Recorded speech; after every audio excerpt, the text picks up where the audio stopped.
এই ক্ষুধার্ত ছাগলের বাচ্চাটা ঘাস খেতে শুরু করে দেয়। সে এতটাই ক্ষুধার্ত ছিল যে তার সামনে যাই আসতো সে সেটাকেই খেয়ে ফেলতো। এমনকি সে একটা নদীকেও মাঝখান থেকে খেয়ে ফেলে, যা দেখার পর সেই নদীর মাছেরাও অবাক হয়ে যায়। কিছুক্ষণের মধ্যে সে সেখানকার সবগুলো ঘাসকে খেয়ে শেষ করে ফেলে, কিন্তু তবুও তার পেট ভরেনি, যার কারণে সে কান্না শুরু করে দেয়। তখন তার কান্না শোনার পর তার মা সেখানে এসে তার উপর অনেক রেগে যায়, কারণ সে তার মায়ের ঘাসগুলোকেও খেয়ে ফেলেছিল। যার কারণে সে তার মায়ের উপর অনেক রেগে তার শিং দিয়ে দেয়ালটাকে গুঁতো মেরে দেয়, যার কারণে সেই দেয়ালটা ভেঙে যায়। ঠিক তখনই সে ভাঙা দেয়াল দিয়ে ঢুকে সেখানকার ঘাসগুলোকেও খেতে শুরু করে দেয়। কিন্তু এই জায়গাটার মালিক ছিল এই বিড়ালটা। এরপর যখনই ছাগলটা ঘাস খেতে খেতে তার সামনে চলে যায়, তখনই বিড়ালটা তাকে পা দিয়ে থামানোর চেষ্টা করে, কিন্তু তখন শয়তান ছাগলটা বিড়ালের পাটাকেই খেয়ে ফেলে।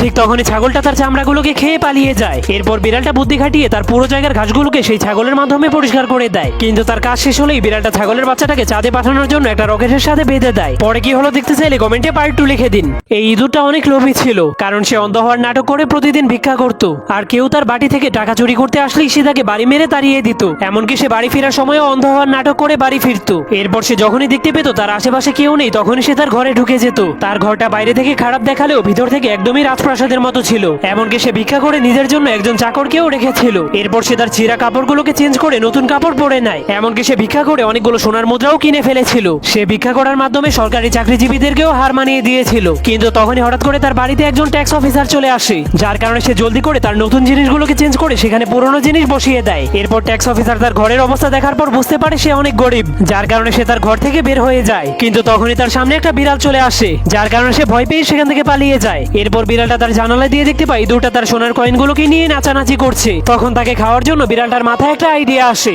এরপর সে তার দাঁতের সাথে নকল একটা সোনার দাঁত লাগিয়ে দেয়। তখন ইঁদুরটা লোভে পড়ে সোনার দাঁতটাকে চুরি করার জন্য তার মুখের মধ্যে ঢুকলেই বিড়ালটা তাকে খেয়ে ফেলে।